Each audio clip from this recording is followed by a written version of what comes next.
मुरादाबाद। उत्तर प्रदेश के मुरादाबाद में मामूली विवाद ने दोस्ती को दुश्मनी में बदल दिया। बाइक पर लिफ्ट लेने को लेकर हुए झगड़े में एक युवक ने अपने ही पूर्व सहकर्मी की गला रेतकर हत्या कर दी। पुलिस ने 10 जनवरी 2026 को हुई सुमित नामक युवक की हत्या का सफल खुलासा करते हुए आरोपी आकाश को गिरफ्तार कर लिया है। पुलिस के अनुसार आरोपी आकाश और मृतक सुमित पहले RH इंटरनेशनल फैक्ट्री में साथ काम करते थे। 10 जनवरी की शाम करीब 7 बजे दोनों की मुलाकात हनुमान मूर्ति चौराहे पर हुई।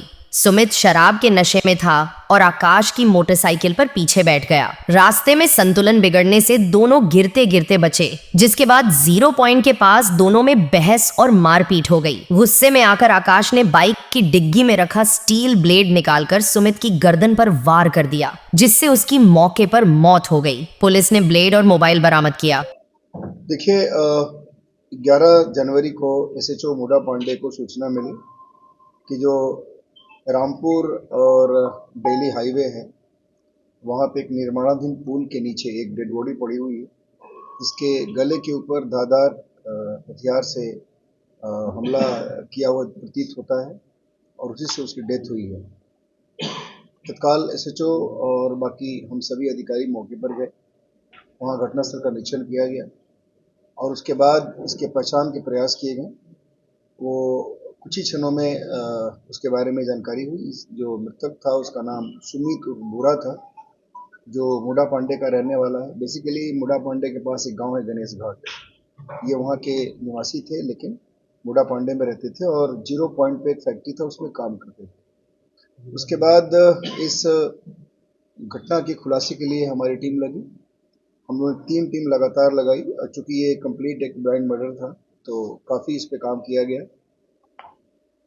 आसपास से जानकारी, परिवारीजनों से पूछताछ, फिर फैक्ट्री जहाँ काम करते थे वहाँ पे डिफरेंट तरीके से पूछताछ, बहुत सारे फुटेज देखे गए, बहुत सारे प्रयास किए गए इसके अनावरण के लिए, लेकिन बहुत परेशानी हो रही थी और बहुत सारी चीज़ें कहीं ना कहीं जाके एंड हो जा रही थी। बट फॉर्चुनेटली आज इस घटना का खुलासा हुआ है और CO हाईवे और प्लस SHO मुडा पांडे की टीम ने ये एक सफलता प्राप्त की है। और इसमें जो हत्या करने वाला हत्या आरोपी है, जिसका नाम आकाश है, वो भी मुडा पांडे कस्बे का ही रहने वाला है। उसको गिरफ्तार किया गया है और उसे जब सघनता से पूछताछ की गई थी, उसके बारे में कुछ ऐसे एविडेंस मिले थे।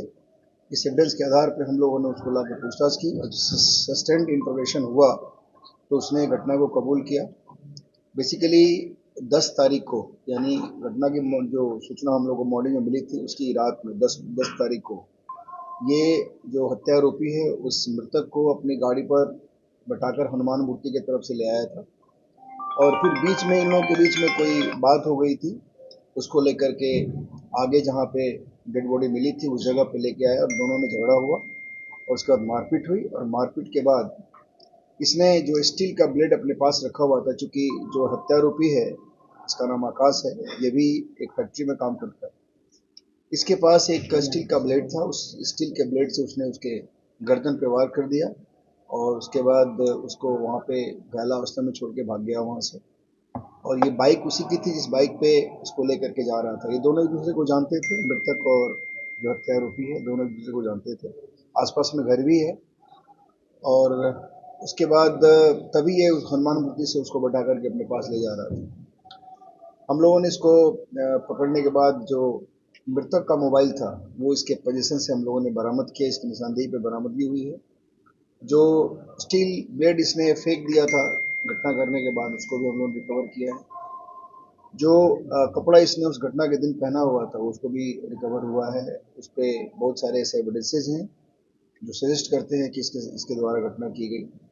और जो जिस बाइक पे उसको लेके मृतक को लेके जा रहा था और जिसके द्वारा जिसको यूज करके इसने घटना करी है, उसको भी हम लोगों ने रिकवर किया है।